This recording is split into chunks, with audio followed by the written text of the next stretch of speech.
오늘 이 시간에는 통증 연구를 위한 신경손상 동물 모델, 국제통증학회에서 내리고 있는 그 통증의 정의는 불쾌한 또는 뭐 불편한, 뭐 편하지 않은, 그죠? 이 감각적인 센서리 또는 감정적인 emotional experience 경험이다. 그래서 불편한 또는 편치 않은 불쾌한 어떤 지각 혹은 감각적인 혹은 감정적인 경험, 이런 것들을 통증이라고 정의를 내리고 있습니다. 이게 어떤 거와 관련한 거냐? 뭐 티슈 데미지, 조직 손상이나 어떤 상처를 입었을 때 느낄 수 있는, 발생할 수 있는 그러한 경험들, 이런 것들을 통증이라고 정의하고 있습니다. 통증은 이제 굉장히 불편하고 고통스럽고 피하고 싶고 하긴 하지만, 실제로 통증이 없다면 우리가 살 수 있을까? 아마 어려울 겁니다. 왜냐하면 통증이라는 게 있기 때문에. 통증의 주요 기능은 경고죠, 경고. 그래서 우리 몸의 뭐 손상이나 뭐 그런 것들을 이제 경고를 해주는 역할을 하기 때문에 우리가 이제 생명을 잘 유지를 할 수가 있는 거고요. 만약에 통증이 없다면 심각한 손상을 받아서 이제 사망을 하게 되겠죠. 실제로 통증을 잘 느끼지 못하는 유전적 질환이 있는데요. 그게 계속 대를 이어서 유전되는 건 아니고 돌연변이처럼 좀 나타나는 것 같은데, 그런 경우에는 이제 통증을 못 느끼니까 흔히 축복을 받았다고 생각을 할 수도 있겠지만, 대부분 그 성인이 되지 못하고 사망하는 경우가 많습니다. 그래서 통증은 우리가 생존하는 데 있어서 꼭 필요한 것 중에 하나다라고 기억을 하시면 좋겠습니다. 통증은 그 영어로는 페인이죠, 페인. 그래서 이 페인이란 단어의 어원은 형벌, 포에나라고 하는 형벌이란 에서 유래가 됐습니다. 그래서 옛날에는 죄를 지은 사람이, 나쁜 사람이 통증 질환을 받는 거다, 벌을 받는 거다, 라고 생각을 했었던 거였죠. 아주 아주 예전에는. 근데 이제는 뭐 그게 아니라고 다 밝혀졌지만요. 그래서 통증은 조금 전에 말씀드린 것처럼 주 기능은 경고를 하는 거다. 그래서 우리 몸에 손상이 있거나 생명 유지에 뭔가 문제가 생길 수 있는 상황이 발생이 됐을 때 우리에게 경고를 해줘서 우리가 생명을 유지할 수 있도록 해주는 역할을 하는데, 이제 말펑션, 통증의 말펑션이라고 하면은 통증이 이제 제 기능을 잘 못하게 되는 거죠. 경고 기능이 이제 작동이 됐습니다. 경고가 됐는데 이제 더 이상 경고가 필요 없는 상황인데도 불구하고 계속 남아있는 거. 그래서 만성 통증이 계속 유지가 되는 거. 이런 것들을 치료하기 위해서 여러 가지 연구들이 진행이 되고 있습니다. 통증은 이제 지속 시간에 따라서 급성이냐, 만성이냐로 나눌 수가 있고요. 만성의 경우에는 한 3개월 정도 이상 지속되는 통증을 말합니다. 그래서 원인에 따라서는 어떤 통증이 있느냐, 그냥 그 통증, 통각을 만들고 전달하는 신경에 의해서 발생되는 신경원성, 뉴로제닉 페인, 그 다음에 염증에 의해서 발생되는 염증성 통증, 인플라마토리 페인, 그 다음에 신경계에 뭔가 변성이 나는 거죠. 어떤 손상을 입어서 변성이 돼서 유발되는 신경병증성 통증, 뉴로패시픽 페인, 이렇게 원인에 따라서 구별해 볼 수가 있고요. 그 다음 자극 형태에 따른 분류를 보면 이제 물리적 자극에 의해서도 아플 수가 있을 거고, 너무 뜨겁거나 혹은 너무 차가워도 아플 수가 있을 거고요. 그 다음에 여러 가지 톡신, 어떤 독 성분이라든지 아니면 pH가 아주 다른 물체라든지 또 아니면 그 밖에 뭐 자극성 있는 물질이라든지 이런 화학적 물질에 의한 통증이 있을 수 있겠습니다. 말초 감각신경 중에서 통증을 만들어내는 지각을 형성하는 그 수용체를 통각 수용기 노시셉터라고 부르는데요. 이 노시셉터의 단어의 뜻은 아프게 하는, 손상받게 하는, 통증을 느끼게 하는 이라는 뜻의 라틴어에서 유래가 됐다고 합니다. 그리고 이 통각 수용기의 특징 중에 하나는 폴리모달이라고 하는 건데요. 폴리모달이라고 하는 단어의 뜻은 뭐냐면 모달리티, 어떠한 형태의 자극에 의해서 반응하는가. 근데 그게 폴리라는 거예요. 그러니까 여러 가지 형태의 자극에 반응하는 노시셉터다. 그래서 폴리모달 노시셉터라는 뜻인데, 앞서서 그 통증이 분류할 때 원인에 나왔던 게 있었죠. 그래서 물리적인 자극에 의해서도 아프고, 너무 차갑거나 뜨거운 열 자극에 의해서도 아플 수 있고, 그 다음에 화학 물질에 의해서도 통증을 느낄 수 있다, 아플 수 있다. 그래서 노시셉터의 특징 중에 하나는 폴리모달 노시셉터다 하는 게 있고요. 그리고 통각 수용기의 자극의 전달은 A 델타 또는 C5라고 하는 그 신경 섬유죠. 신경 섬유의 말단, 너브 엔딩에 존재를 하고 있다. 이 노시셉터는.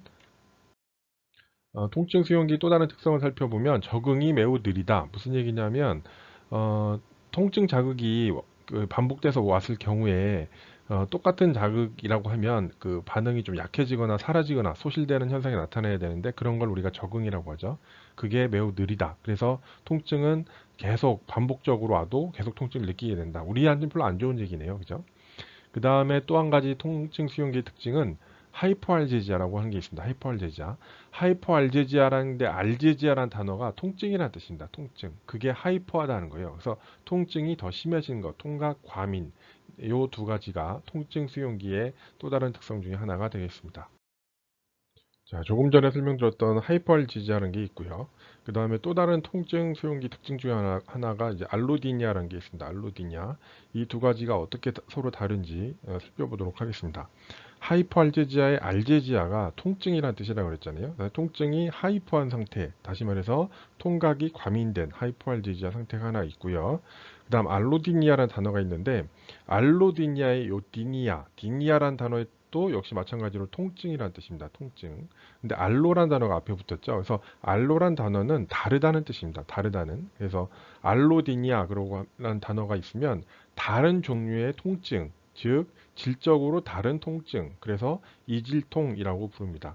이게 어떻게 다른 거냐면 통각과민의 경우에는 평상시 때 건강할 때도 아픈 만한 자극이에요. 세게 팍 맞거나 너무 뜨겁거나 너무 차갑거나 아니면 어떤 독성 물질에 노출이 되거나 해서 아픈 건데 그 아픈 게 더 아파진 상태가 통각과민입니다.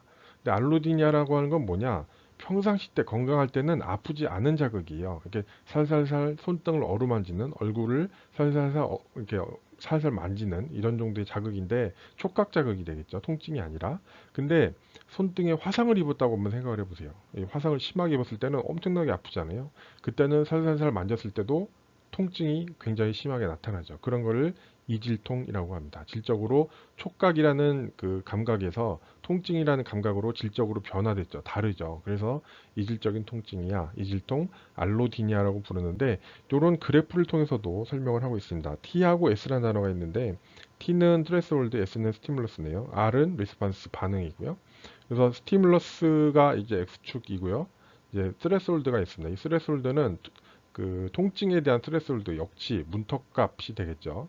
그래서 이런 그래프가 평상시에 있다고 치면 그래서 자극이 이렇게 들어갔을 때는 이 자극은 스티뮬러스는 트레스홀드보다 더 위에 있으니까 통증을 유발하겠죠. 그래서 페인이 나타날 겁니다. 이만큼의 자극은 통증이 되는데 하이퍼알지지아 상태가 되면 이렇게 되는 거예요. 똑같은 크기의 자극이요. 그죠? 통증을 유발했던 자극인데 반응, 리스판스가 R1에서 R2로 증가됐죠. 통증의 크기가 더 증가된 것이죠. 그러니까 통증을 유발할 수 있는 자극에 대한 통증 반응이 더 커진 상태. 이게 하이퍼알제지아고요. 알로디니아의 경우에는 자극이 역치보다 낮죠. 그래서 이때 나타나는 리스판스는 통증이 아닙니다. 그냥 촉각 자극 아니면 뭐 기타 여러 가지 자극인데 이게 이렇게 돼서 통증이 되는 거예요. 여전히 이 자극은 역지보다 낮은 상태입니다. 근데 질적으로 다른 상태가 돼서 페인, R2 요만큼 통증이 유발되는 상태가 요걸 알로디니아라고 하고 따라서 하이펄지지하고 알로디니아의 차이점은 방금 설명드린 내용과 같습니다. 어, 통증에 대한 이제 동물 모델들이 여러 가지 종류가 있겠죠. 그 구분 방법을 보면 금방 끝나는 거냐, 아니면 오래 걸리냐, 뭐 시기에 따라서 이렇게 구별을 해볼 수도 있고요. 그 다음에 어떤 동물을 쓰느냐, 마우스를 쓰느냐, 렛을 쓰느냐, 뭐에 따라 구별해 볼 수 있고, 그 다음에 일반 동물 모델이냐, 아니면 특정 질환, 질병에 대한 예를 들면 간질, 당뇨, 어떤 통증 모델 이런 거에 대한 동물 모델이냐로 구별을 해볼 수도 있을 겁니다. 그리고 이때 동물 모델을 선택할 때 몇 가지 이렇게 고려를 해야 될 사항들이 있겠죠. 모델의 적절성, 실험의 목적에 부합하는가, 그 다음에 연구 윤리의 원칙에 위반되지 않느냐 이런 것들을 판단을 해야 될 거고요. 그다음 연구 환경, 내가 이 연구를 수행하고자 하는 어떤 기간이라든지 내가 보유하고 있는 연구비가 충분한가 이런 것도 판단을 해야 될 거고, 그 다음에 내가 지금 사용하고자 하는 동물 모델이 여러 가지 과학적인 방법을 통해서 입증된 모델인가 하는 것도 고려를 해봐야 됩니다. 전 세계적으로 이 어떤 특정 동물 모델을 나만 쓰고 다른 사람들은 아무도 안 쓰고 있다고 하면 글쎄 다시 한번 좀 일반적으로 많이 사용하고 있는 모델을 사용하는 걸 한번 고려를 해봐야 되는 상황이 될 것 같습니다. 염증성 통증 동물 모델인 포르말린 테스트에 대해서 알아보도록 하겠습니다. 포르말린 테스트는 그 1에서 한 5% 정도까지 희석한 포르말린을 20에서 50 마이크로리터 정도의 용량으로 쥐의 앞발이나 뒷발에 발등 혹은 발바닥에 피하로 주사를 하는 겁니다. 그러면은 이 포르말린이 굉장히 자극성이 강하기 때문에 그 통증 반응이 나타나게 되겠죠. 통증 반응은 어, 포르말린이 주입된 발을 핥거나 뭐 씹거나 털거나 하는 그 활동이 나타나는데, 그런 행동을 몇 번이나 하는지 혹은 얼마 기간의 그 시간 동안 하는지를 기록을 해서 분석을 하는 방법입니다. 보면 아래쪽에 그래프를 보시면 이게 이제 포르말린을 투여한 다음에 통증 반응이 나타나는 걸 분석한 그 결과 그래프인데요.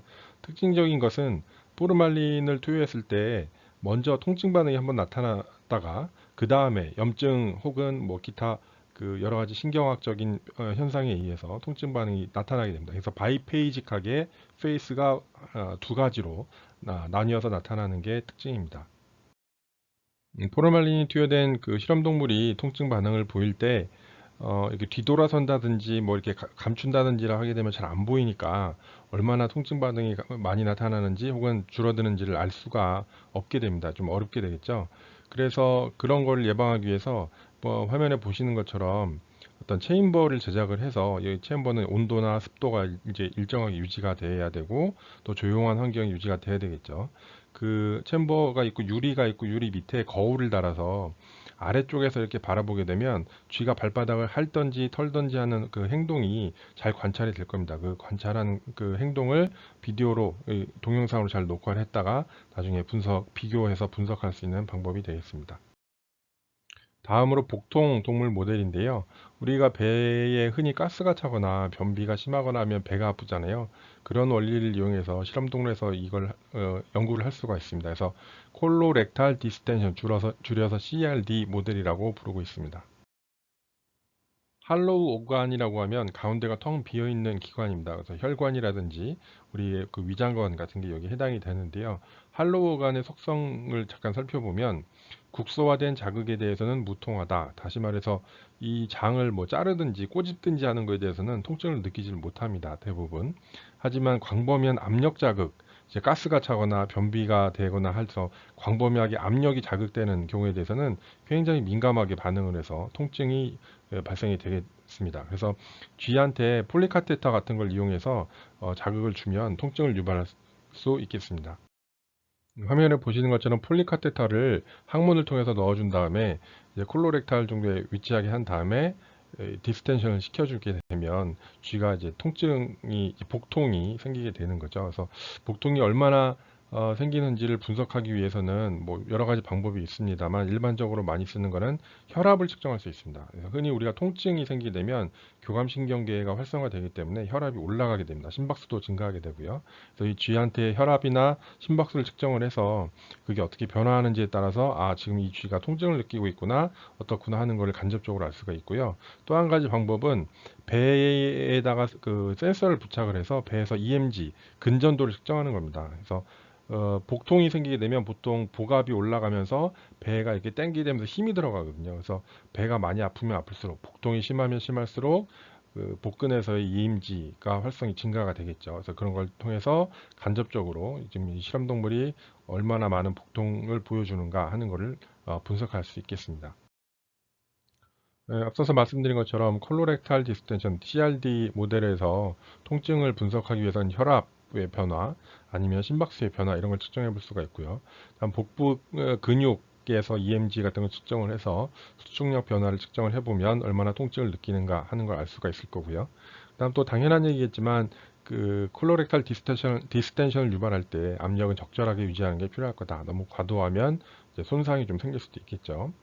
그리고 이건 뭐꼭 이렇게 해야 되는 건 아니지만 실험을 해보면 좀 더 그 효율적으로 하기 위해서는 공기를 주입하는 것보다는 물을 이용하는 게 좀 더 효과적이다. 그게 이렇게 새거나 하는 걸 좀 막아줄 수도 있고 또 한 가지 이유는 이게 공기 같은 것만 넣어주게 되면 자꾸 공기를 이렇게 불어 넣었다가 뺐다가 반복을 하다 보면 이제 차가운 공기가 들어가게 되면 차가운 온도에 의한 자극이 또 들어갈 수가 있잖아요. 근데 우리는 차가운 온도 자극이 필요한 게 아니라 디스텐션 되면서 통증을 느끼냐 그렇지 못하냐가 필요한 거기 때문에 차가운 자극을 좀 제외시키는 그런 노력도 필요할 것 같습니다. 그 중에 하나가 물을 넣을 때 약간 따뜻하게 데펴서 물을 넣어주게 되면 차가운 온도 자극을 좀 피할 수 있을 거다.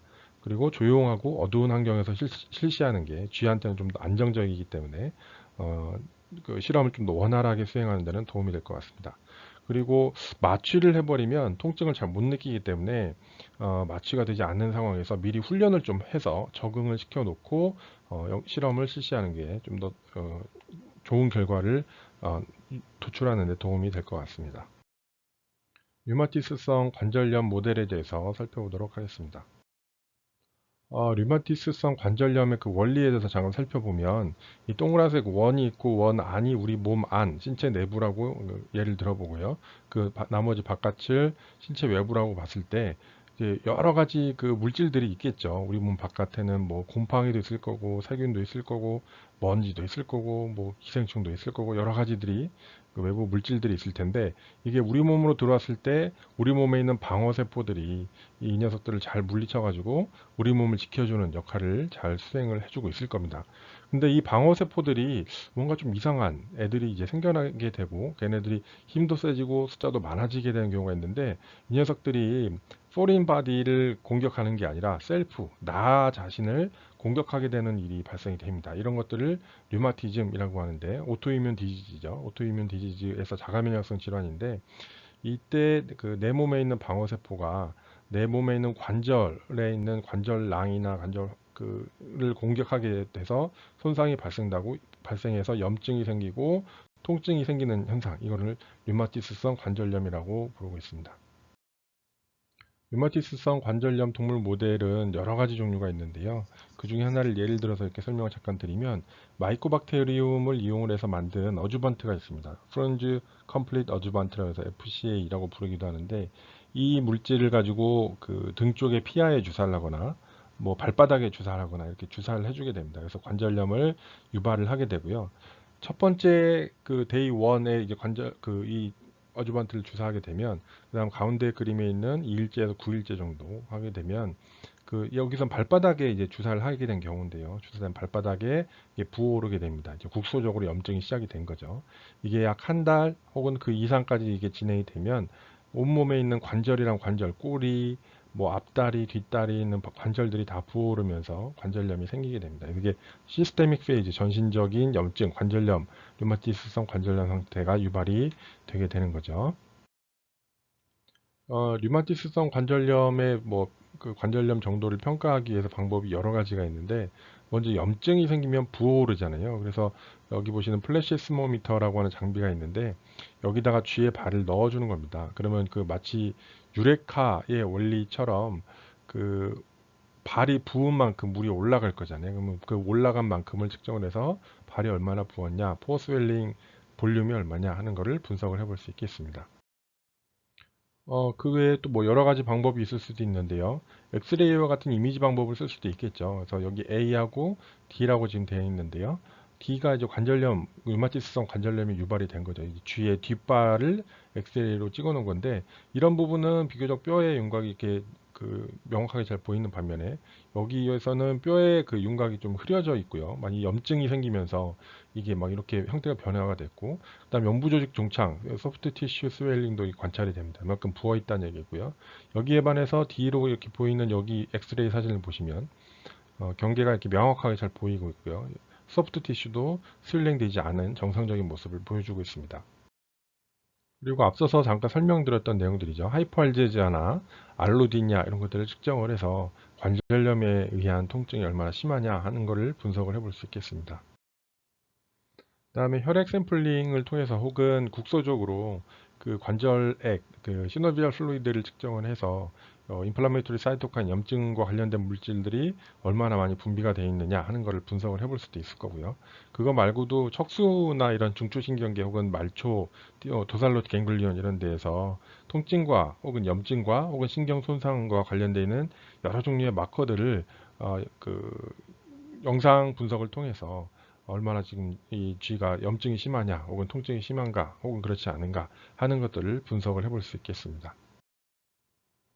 골관절염, 오스테오아스라이티스 동물 모델에 대해서 살펴보도록 하겠습니다.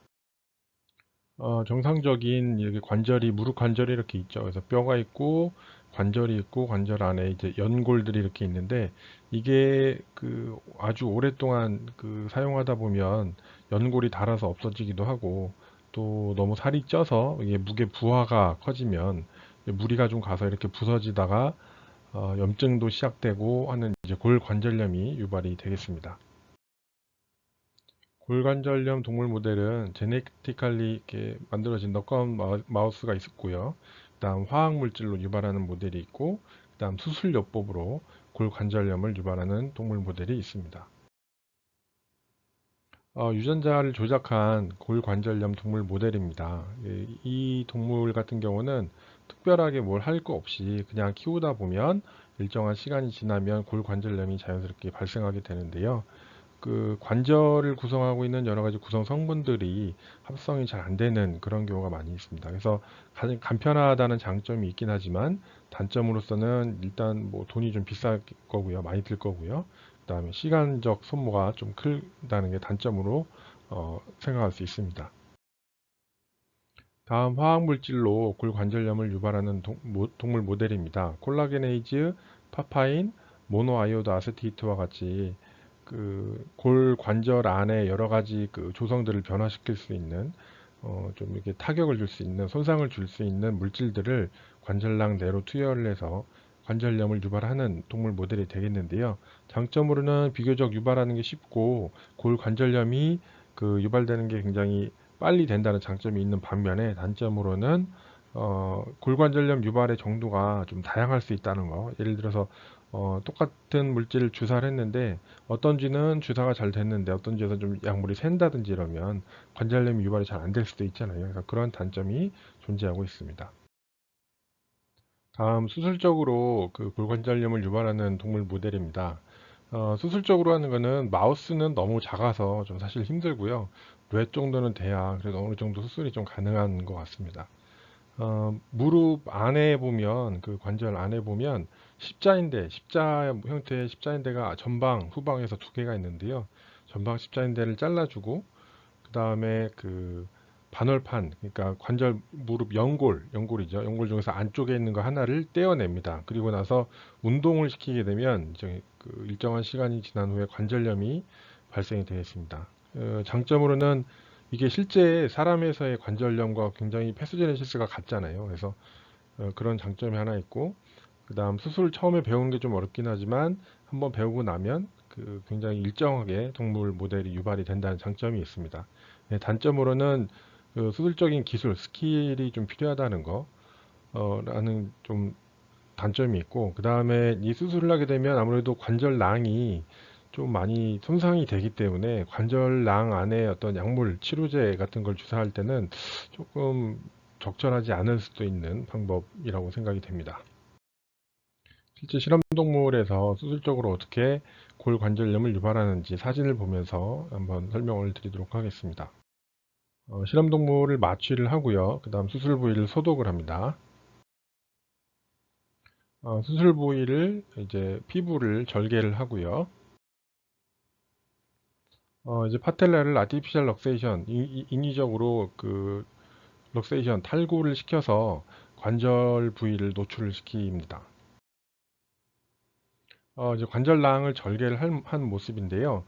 좀 작기는 한데 이제 전방 십자인대가 보이고 그다음 반월판 메디al 메니스커스가 확인이 되고 있습니다. 이제 그 전방 십자인대를 자르고요. 그 아까 봤던 메디al 메니스커스를 다 떼어낸 모습입니다. 이제 수술이 완료가 됐고요. 이제 다 봉합을 해서 피부까지 봉합을 해서 수술을 마친 모습입니다.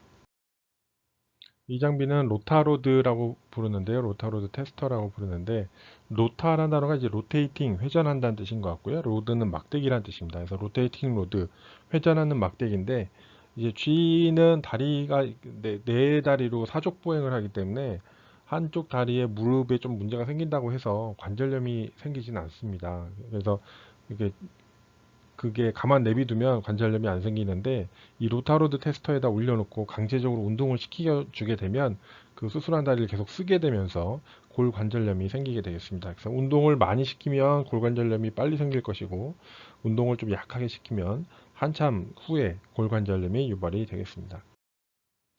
골관절염을 유발해 놓고 나서 그 관절염이 잘 유발되었는지 혹은 어떤 약물 같은 걸 투여했을 때 그 효능을 어떻게 평가할 수 있는지 방법에 대해서 살펴보도록 하겠습니다. 이제 실험이 다 끝난 다음에 실험 동물을 안락사를 한 다음에 그냥 이렇게 눈으로도 한번 살펴볼 수 있는 방법이 있고요. 그다음 그 몇 가지 스코어링 하는 방법이 있는데요. 그래서 보행을 시킨다든지 하는 거 모습을 보면서 잘 걸으면 만점, 뭐 쩔뚝쩔뚝 걸으면 몇 점, 아예 못 걸으면 몇 점, 이런 식으로 점수를 매겨서 평가를 할 수도 있겠습니다. 그다음 마이크로CT 같은 거를 통해서 관절낭 안에 뭐 여기가 좀 손상이 있는지 이런 것들을 직접 관찰을 할 수 있는 방법도 있습니다. 예, 보시는 그림은 이제 마이크로 CT를 가지고 찍은 다음에 3D 재조합을 해서 3차원적으로 관절낭 내의 모습을 서로 비교해서 분석을 할 수도 있겠습니다. 무릎 관절을 활용을 해서 그 샘플링 한 다음에 조직학적으로 어떤 변화가 있는지를 살펴보는 방법입니다. 신경병증성 통증 동물 모델에 대해서 살펴보도록 하겠습니다.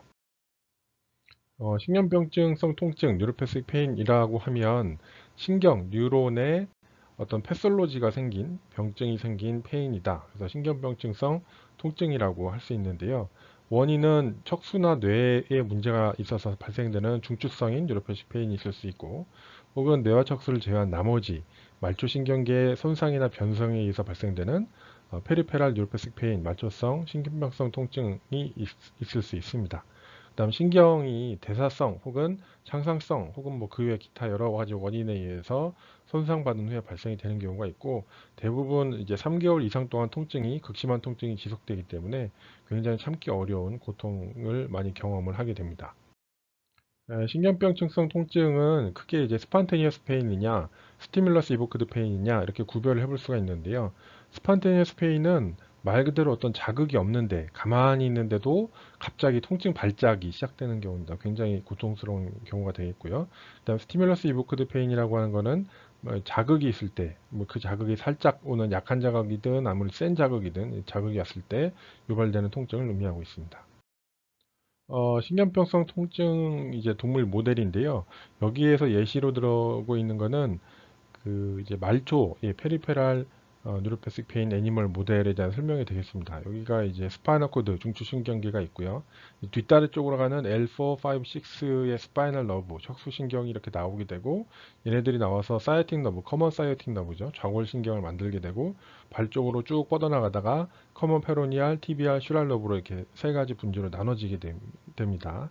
여기다가 이제 신경을 묶거나 자르거나 이런 걸 해서 신경계에 손상을 준 후에 신경병증성 통증을 유발하게 되는데, 위에서 보시면 SNL 모델이라고 하는 건 스파이널 러브 라이게이션 모델이죠. 그래서 L5하고 6의 도살로트 갱글리온 바로 옆 페리페랄 사이트에서 이렇게 묶어주게 되는 방법이 있고요. 그 다음 파샬 사이팅 너브 라이게이션 모델이라고 해서 사이팅 너브 모델의 2분의 1이나 한 3분의 1 정도를 한 땀 이렇게 바늘로 떠서 이렇게 묶어주는 방법, 앞쪽으로 묶어주는 방법이 있고요.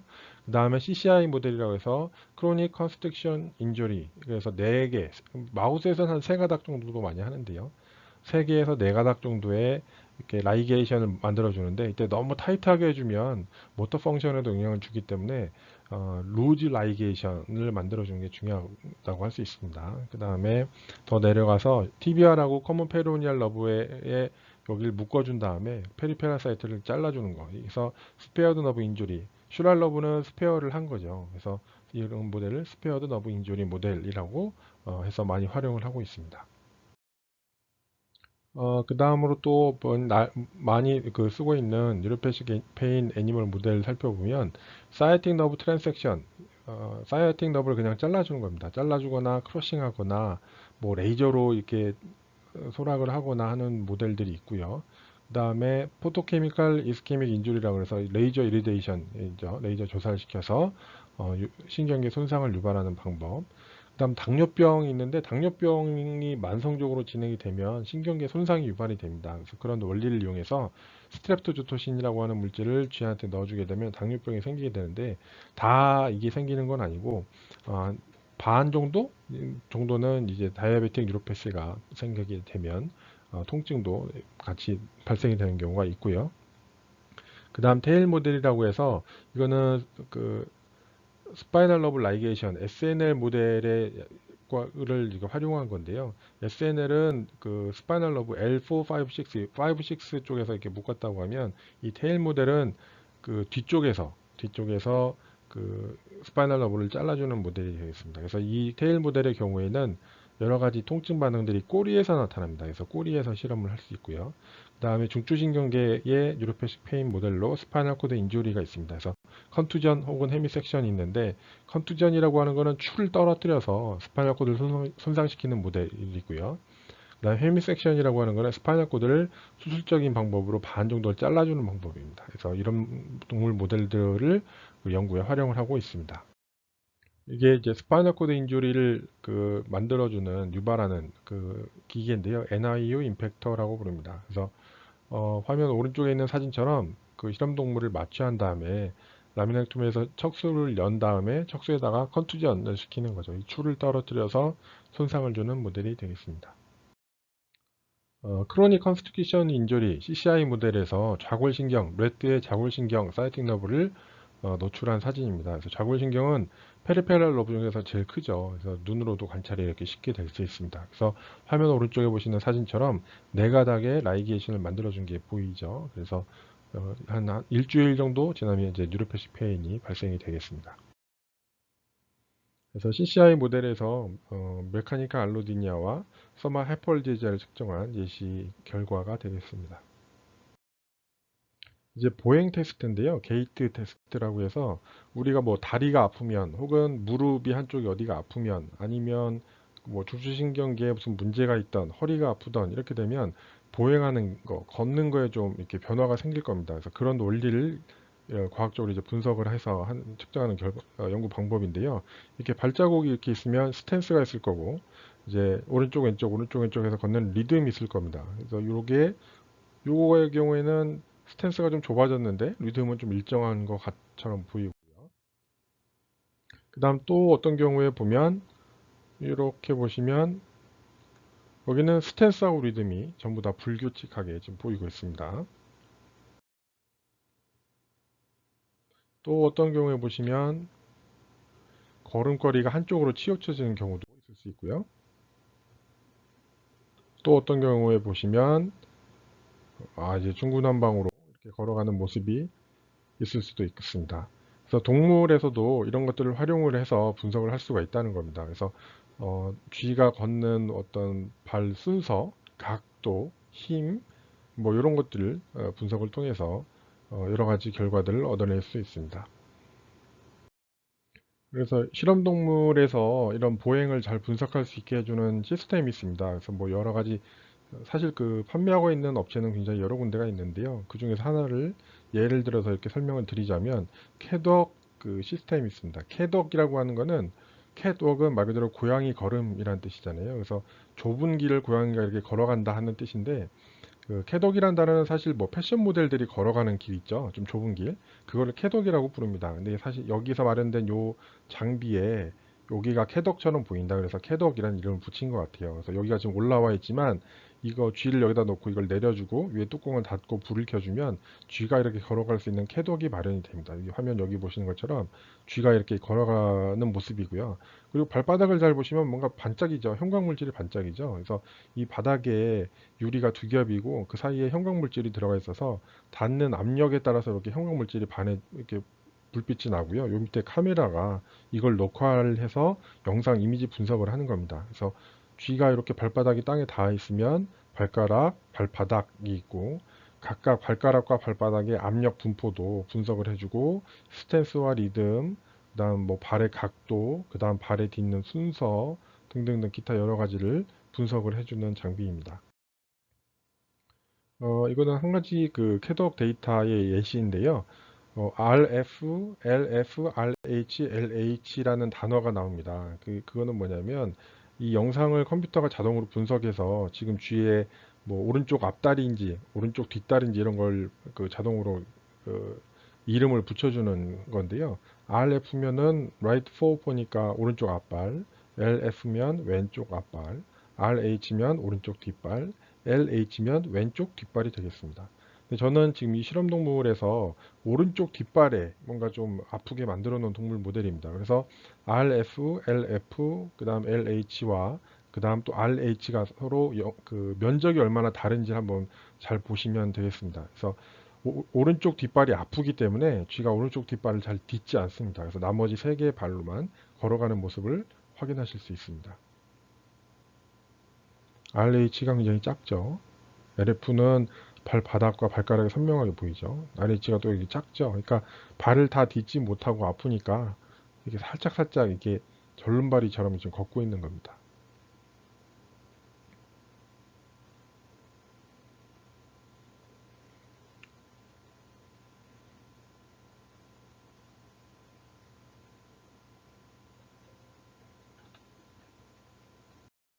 네, 이번에는 아까 그 쥐에 그 이제 어떤 진통제를 넣어준 겁니다. 그래서 아까 RH 사이즈 보셨잖아요. 오른쪽 뒷발 여기서 얼마나 많이 회복됐는지 한번 비교를 해보시면 되겠습니다. 보시면 RH가 조금 나아진 것처럼 보이죠. 발가락도 좀 보이는 것 같고 여기서 보면 발가락이 좀 보이는 것 같아요. 그죠? 발바닥도 좀 있는 것 같고 예, 다른 나머지 LF나 이런 다른 쪽발에 비교해 보면 완벽하진 않지만 그래도 아까의 그 그림보다는 훨씬 더 좋아지는 게 알 수 있습니다.